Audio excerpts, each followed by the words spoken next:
பிரியதர், இன்னொன்னு இந்த ஒரு குழப்பம், இந்த ஒரு ஊசலாட்டம் இருக்கக்கூடிய நிலையில ஒருவேளை இந்த கூட்டணியில் அணிமாற்றம் நடைபெற்றால் திமுக கூட்டணியில் இருப்பது போல அந்த வாக்குகள் வெற்றிகள் 3 தேர்தலில் அங்க இருந்திருக்காங்க. இது அவங்க கூட்டணி அதிமுகவுக்கு ஒருவேளை இந்த மாறினால் அவர்களுக்கு இந்த வெற்றி கிடைப்பதற்கான வாய்ப்பு இருக்கிறதா சார் 2026 தேர்தலில் தொடர்வதற்கான வாய்ப்பு?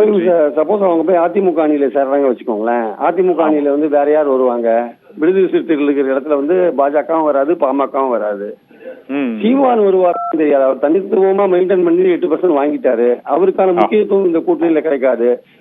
எடப்பாடியை முதல்வராக்கி சீமான் பிரச்சாரம் பண்ணுவாரா? இவ்வளவு தூரம் கஷ்டப்பட்டு வந்துட்டு தேமுதிக எல்லாம் உங்களுக்கு பாஜக சைடு போறதுக்கு தான் விரும்புவாங்க. பிரேமலதாவுடைய சமீப காலத்து பேச்சுக்கள், இன்னைக்கு அவர் பேசியிருக்கிற அன்னபூர்ணா விஷயத்துல அவர் பேசியிருக்கிற விஷயம் உட்பட பாத்தீங்கன்னா ஒரு பாஜக ஆதரவு நிலைப்பாட்டை தான் அவர் இருக்காருன்னு நம்ம பாக்குறோம். நம்ம ஸோ அவங்களாம் வரப்போற எலெக்ஷன்ஸ்ல பாஜகவோட சேர்ந்து இருக்கிறதுக்கான வாய்ப்புகள், பாமகவும் அந்த மாதிரி நிலையில தான் இருக்காங்க.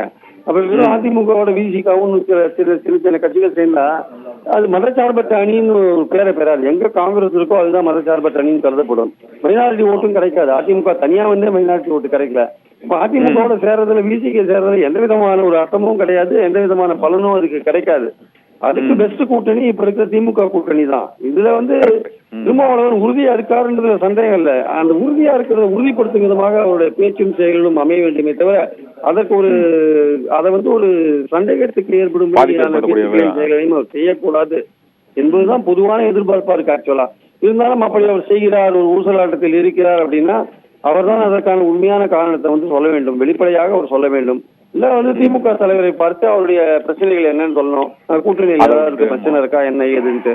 சோ இதெல்லாம் சொல்லாத போது நிறைய யூகங்களுக்கு வழிவகுக்கும்படியான பேச்சுக்களையும் செயல்களையும் திருமாவளவன் கொஞ்சம் நிறுத்தி கொண்டால் நல்லது என்பது என்னுடைய கருத்து. நன்றி சார்.